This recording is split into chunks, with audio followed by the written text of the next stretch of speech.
بالله من الشيطان اللعين الرجيم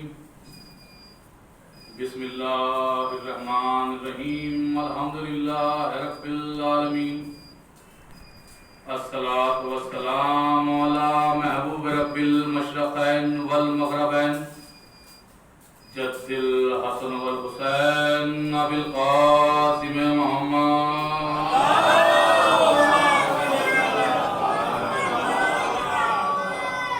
وعلى أهل بيته الطيبين الطاهرين المعصومين المظلومين أما بعد فقد قوله الحق قال رسول الثقلين حسين مني وأنا من الحسين صلوات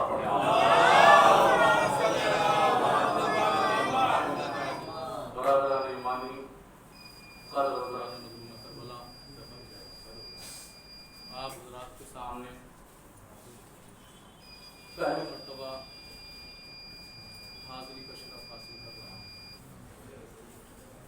بہت سے لوگ ایسے ہیں کہ جو ہمیں نہیں جانتے، بہت سے لوگ ایسے ہیں کہ جنہیں ہم نہیں جانتے، بہت سے لوگ ہمیں بھی پہلی مرتبہ دیکھ رہے ہیں، ہم بھی انہیں پہلی مرتبہ دیکھ رہے ہیں، لیکن جو ہمیں نہیں جانتے، جنہیں ہم نہیں جانتے، ان کے اور ہمارے درمیان بھی ایک تعارف ہے۔ وہ تعارف یہ ہے، وہ یہ جانتے ہیں کہ یہ ذکر امام حسین کرنے والا ہے، ہم یہ جانتے ہیں کہ یہ ذکر امام حسین سننے والا ہے۔ صلوات بھیجیے بر محمد۔ ایک نعرے حیدری، نعرے صلوات۔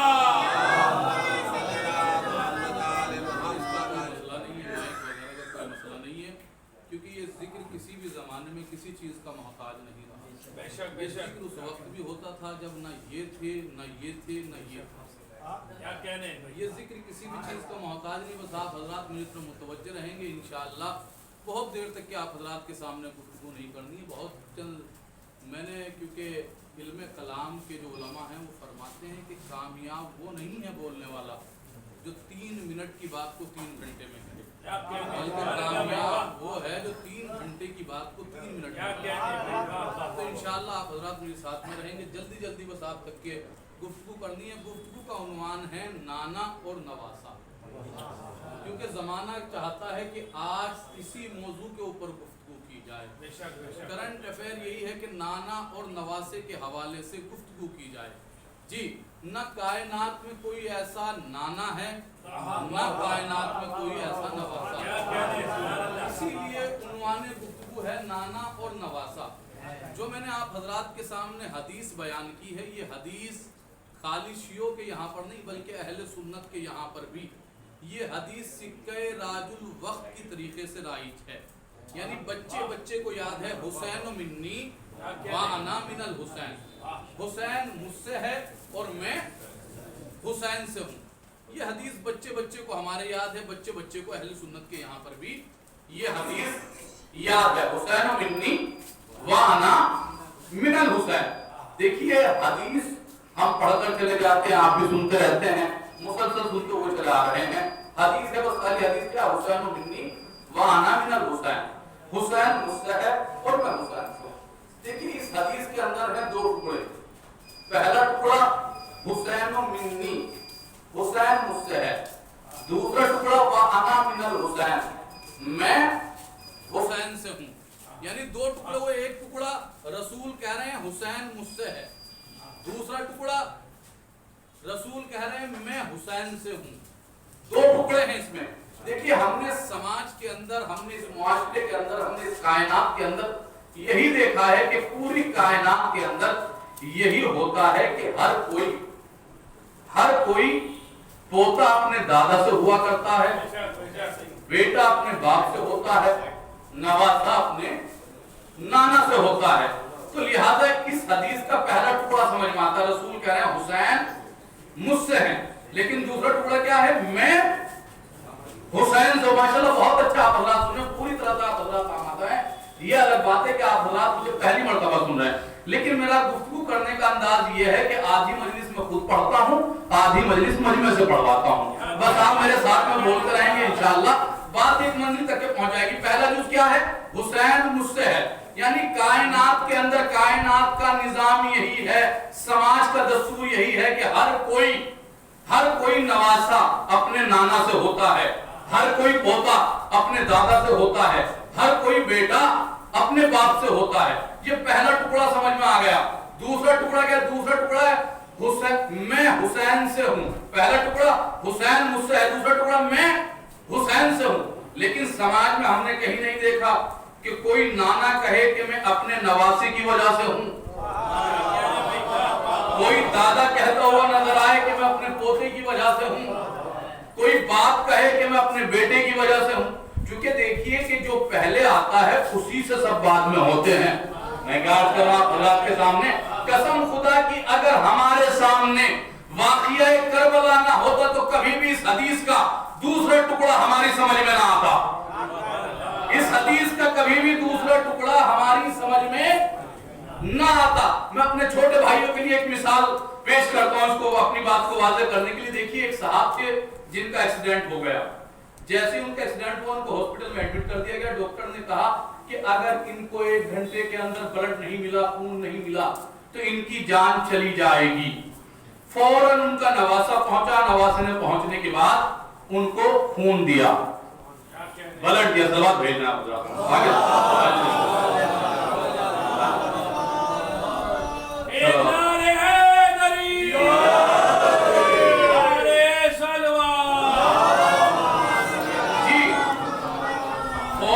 نواسا پہنچا، نواسے نے جانے کے بعد خون دیا، خون دینے کے بعد نتیجہ یہ نکلا کہ ان کی جان بچ گئی۔ جیسے ہی ان کی جان بچی، فوراً جب وہ ہوش میں آئے، انہوں نے ہوش میں آنے کے بعد ڈاکٹر صاحب نے کہا کہ آپ کا شکریہ، آپ نے میری جان کو بچا لیا۔ فوراً ڈاکٹر صاحب نے کہا آپ میرا شکریہ ادا مت کیجئے بلکہ اپنے نواسے کا شکریہ ادا کیجئے، کیونکہ وہ وقت پر آ گیا اور اس نے آنے کے بعد آپ کو خون دیا جس کی وجہ سے آپ کی جان بچ گئی۔ فوراً نانا نے کہا تو اس کا مطلب یہ ہے کہ یہاں تک کی زندگی میری تھی، یہاں کے بعد جو زندگی ہے اس نواسے کی وجہ سے ہے، جو بھی کچھ میری حیات ہے اس نواسے کی وجہ سے ہے۔ بھیا مجھے کہنے دیجئے 61 ہجری سے پہلے رسول سے ہے حسین، 61 ہجری کے بعد حسین سے ہے رسول۔ سلام علیہ محمد۔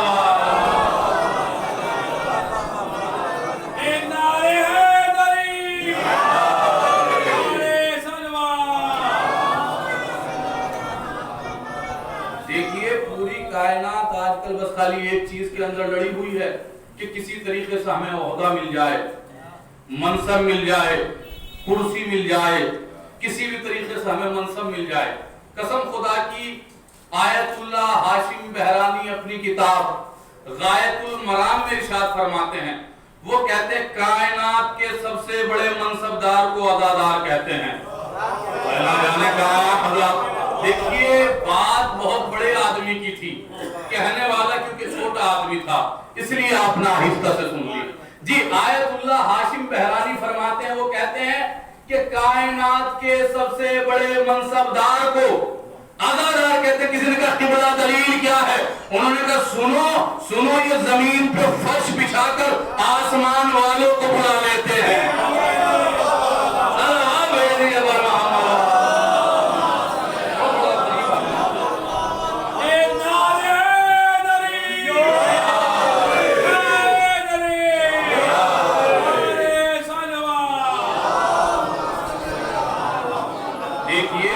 دیکھیے جو لوگ مجلسوں میں آ کر خاموش بیٹھے رہتے ہیں نا، انہیں اس وقت کو یاد کرنا چاہیے، کہیں اگر مولا قبر میں خاموش بیٹھ گئے تو کیا ہوگا؟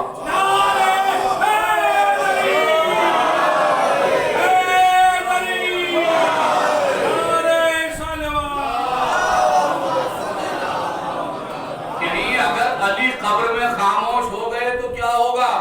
جیسے ہی آپ قبر میں پہنچتے ہو نا تو 2 فرشتے آتے ہیں، ان کے آنے سے پہلے تمہارے مولا پہنچ جاتے ہیں۔ وہ آنے والا فوراً فرشتہ کہتا من ربو کا، تیرا رب کون ہے؟ مولا کہتے ہیں اس لہجے میں کیوں بات کر رہے ہو؟ بتا دے گا اس کا رب خدا ہے۔ جو پہنچ گیا اسے بھی سلام، جو نہیں پہنچا اسے بھی سلام۔ جی سوال کس سے ہوا؟ آپ سے۔ جواب کون دے رہے ہیں؟ آپ کے مولا۔ تیرا نبی کون ہے؟ مولا کہتے تھکا ہوا آیا ہے بتا دے گا، اس کا نبی محمد مصطفیٰ ہے۔ اب جو تیسرا سوال کرتا ہے نا فرشتہ، تیسرا سوال کرتا ہے من اماموں کا، تیرا امام کون ہے؟ اب مولا جواب نہیں دیتے، مولا خاموش ہو جاتے۔ کسی نے میرے چھٹے امام سے پوچھا کہ مولا یہ بتائیے آپ کے جب 2 سوالوں کا تو جواب دیتے ہیں، تیسرے سوال کے اوپر خاموش کیوں رہ جاتے ہیں؟ ایک مرتبہ میرے مولا نے فرمایا کہ میرا جد یہ دیکھنا چاہتا ہے تم پریشان ہوئے تو تم نے کہا یا علی مدد، مکان بکنے لگا تو تم نے کہا یا علی مدد، کوئی مشکل پڑی تو تم نے کہا یا علی مدد۔ میرا جد یہ دیکھنا چاہتا کہ خالی ہمیں پکارتا ہی ہے، پہچانتا بھی ہے یا نہیں؟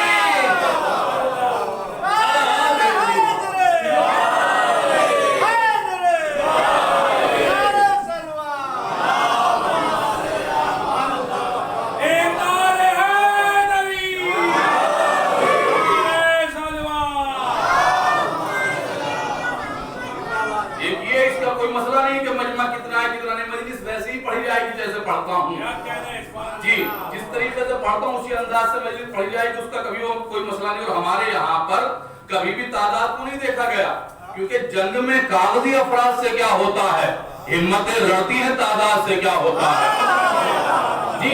لیکن دیکھیے ہمارے یہاں پہ کوالٹی دیکھی جاتی ہے، کوانٹیٹی نہیں دیکھی جاتی جی۔ جتنے ہیں وہ سب کے سب معتبر ہے۔ اب بہت سے لوگوں کا یہ بھی سوال ہوتا ہے، وہ کہتے ہیں مولانا یہ کون سی کتاب میں لکھا ہوا ہے، آپ فضائل بیان کریں اور ہم کریں واہ، ہم کہیں سبحان اللہ، یہ کس کتاب کے اوپر اندر لکھا ہوا؟ ہم نے کہا نہج البلاغہ میں ہے۔ نہج البلاغہ میں، ہم نے کہا جا کے پڑھیے، کلمات خضار میں مولا نے فرمایا تو کلموا وتعرفوا، بولو تاکہ پہچانے جا سکو۔ نے کہا مولا سلامت رکھے آپ کو، بولو تاکہ پہچانے جا سکو۔ کہ مولانا سمجھ میں نہیں آیا؟ میں نے کہا سنیے، جب ذاکر بولے گا تو اپنے علم کا اظہار کرے گا، جب مجمع بولے گا تو اپنے عشق کا اظہار کرے گا۔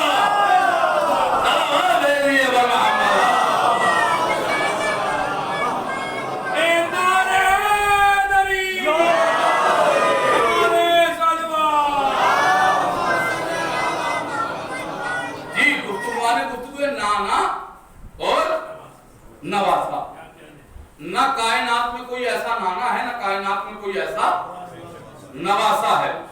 پوری کائنات میں نہ کوئی ایسا نانا، نہ کوئی ایسا نواسا۔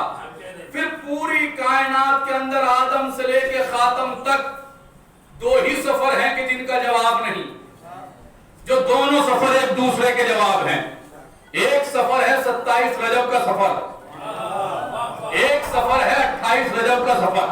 جو لوگ پہنچ گئے انہیں سلام۔ دیکھیں میں اکثر کہا کرتا ہوں کہ شیعت میں کوئی جاہل نہیں ہوتا، شیعت میں کوئی جاہل نہیں ہوتا، ان پڑھ تو ہو سکتا ہے۔ مولانا پھر خطابت کر دی، جو ان پڑھ ہوتا وہی تو جاہل ہوتا۔ میں نے کہا نہیں تم بے وقوف ہو، ان پڑھ کو جاہل نہیں کہتے، شیعت کی لغت میں اسے جاہل نہیں کہتے جو لکھنا اور پڑھنا نہ جانتا ہو، بلکہ شیعت کی لغت میں اسے جاہل کہتے ہیں جو اپنے زمانے کے امام کو پہچانتا نہ ہو،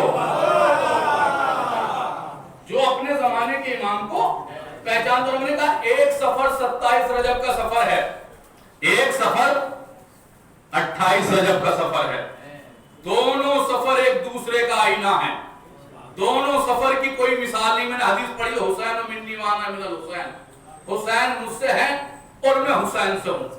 دونوں سفر کے کوئی جواب نہیں، ایک 27 کا سفر، ایک 28 کا سفر۔ تھوڑا اور آسان گفتگو کرتا ہوں چھوٹے بھائیوں کے لیے۔ ایک نانا کا سفر ہے، ایک نواسے کا سفر ہے، ایک نانا کا سفر ہے، ایک نواسے کا سفر ہے جی۔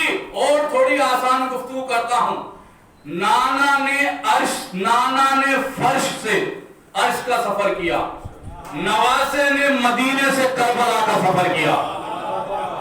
نانا نے عرش سے فرش کا سفر کیا، جملہ کہہ دیا جائے، نانا نے فرش سے عرش کا سفر کیا، نواسے نے مدینے سے کربلا کا سفر کیا۔ نانا نے جب فرش سے عرش کا سفر کیا تو عرش کو عرش مولا بنایا، نواسے نے کربلا کو کربلا مولا بنایا۔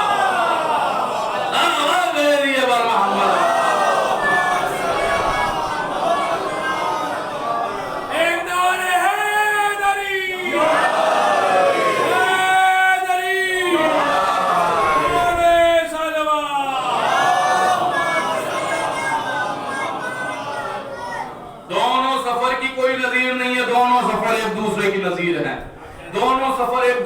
آئینہ ہیں. اچھا جب سفر ہے تو سفر کے اندر سواری بھی چاہیے نا. ہم نے قرآن سے پوچھا، قرآن نے نانا کے سفر کو محفوظ کیا، تاریخ نے نواسے کے سفر کو محفوظ کیا. میں نے کہا قرآن یہ بتا نانا کے سفر کی سواری کو کیا کہتے ہیں؟ قرآن نے کہا نانا کے سفر کی سواری کو براق کہتے ہیں. نانا کے سفر کی سواری کو براق کہتے ہیں. تاریخ نے کہا گھبراؤ مت، نواسے کے سفر کی سواری کو ذوالجنا کہتے ہیں. جو لوگ ذوالجنا کو جانتے ہیں، جنہوں نے ذوالجنا کی تعریف سنی ہے، وہ پہنچ گئے ہوں گے. جی میرے پاس اتنا وقت نہیں کہ میں ڈیپ میں جاؤں. جی سنیے، نانا کے سفر کی سواری کو براق کہتے ہیں، نواسے کے سفر کی سواری کو ذوالجنا کہتے ہیں. اچھا جب سفر ہے تو سفر کا کوئی علمدار بھی ہوگا نا. قرآن نے کہا نانا کے سفر کے علمبردار کو جبریل کہتے ہیں. تاریخ نے کہا گھبراؤ مت، نواسے کے سفر کے علمبردار کو عباس کہتے ہیں. نواسے کے سفر کے علمبردار کو عباس کہتے ہیں. بس خالی میں نے سفر پڑھا بھی، میں نے جملہ تو کہا ہی نہیں. جملہ سنیے، میں نے کہا قرآن یہ بتا نانا کے سفر کے علمبردار کی کیا حیثیت ہے. قرآن نے کہا نانا کے سفر کا علمبردار ایک منزل پہ یہ کہتا ہوا نظر آتا ہے، اگر میں اس سے آگے بڑھا تو میرے بالوں پر جل جائیں گے، اگر میں اس سے آگے بڑھا تو میرے بالوں پر جل جائیں گے. میں نے کہا تاریخ تو بتا نواسے کے سفر کے علمبردار کی کیا حیثیت ہے. تاریخ نے کہا ہر جگہ پر نواسا پیچھے ہے، علمدار آگے ہے. صلوات میری برمان. ایک نعرے حیدری، حیدری، نعرے سلوان. لگا کہ ہر جگہ پر نواسا پیچھے ہے، علمدار آگے ہے. علمدار کون ہے؟ نواسے کے سفر کے علمبردار کو کیا کہتے ہیں؟ عباس، غازی ابو الفضل عباس. میں نے کہا عباس علمدار ہیں. فضائل عباس سے جملہ کہنا چاہتا ہوں، محسوس کیجئے گا. میں نے کہا عباس علمدار ہیں. چلمن فضائل عباس سے آواز آئی، خالی علمدار نہیں وفادار بھی ہیں. میں نے کہا بی بی آپ کون؟ کہ میں مادر ابو الفضل عباس، مجھے ام البنین کہتے ہیں. میں نے کہا بی بی علمداری بہت بڑا منصب ہے، بی بی علمداری بہت بڑا منصب ہے، یہ کم نہیں کہ عباس علمدار ہیں. عجب نہیں، بی بی آواز نے سنو، میں بہادروں کے قبیلے سے تعلق رکھتی ہوں. میرے بزرگوں کے نام عرب کے بہادر اپنی تلواروں کے اوپر اس لیے لکھتے تھے تاکہ لوگ ان کو شجاع تسلیم کر لیں. میں نے جملہ پڑھا حضرات کے سامنے، تاکہ لوگ ان کو شجاع مان لیں، شجاع تسلیم کر لیں. میں نے کہا بی بی کیا مطلب؟ کہ سنو میں جنگ جانتی ہوں، میں جنگ کے فنون جانتی ہوں. سنو، جنگ خالی علمداری سے نہیں جیتی جاتی. میں نے کیا مطلب؟ کہ جنگ اسی وقت جیتی جاتی ہے جب وفادار بھی ہو. میں نے کہا بی بی سمجھ میں نہیں آیا. کہ تمہیں نہیں معلوم جو 39 دن تک کے خیبر میں جاتے رہے خالی علمدار تھے، جو 40ویں دن گئے وہ علمدار بھی تھا، وفادار بھی تھا. صلوات میری برمان. ایک نعرے حیدری، حیدری، نعرے سلوان. جی جو 40ویں دن خیبر میں گیا وہ علمدار بھی تھا، وفادار بھی تھا. ورنہ ڈیلی یہی بحث ہوتی تھی. لشکر کہتا تھا سردار بھاگا، سردار کہتا تھا لشکر بھاگا. آخر میں نتیجہ یہ نکلتا تھا کہ کوئی نہیں بھاگا، گھوڑا لے کر بھاگا. کہا مطلب کوئی نہیں بھاگا، گھوڑا لے کر بھاگا. آخر میں یہی نتیجہ نکلتا تھا. لیکن میں اپنے موضوع کی طرف آتا ہوں. گفتگو نانا اور نواسا. لیکن نوجوانوں نے اس پیغام کو اپنے ساتھ لے لیا. صلوات پڑھیں مرتبہ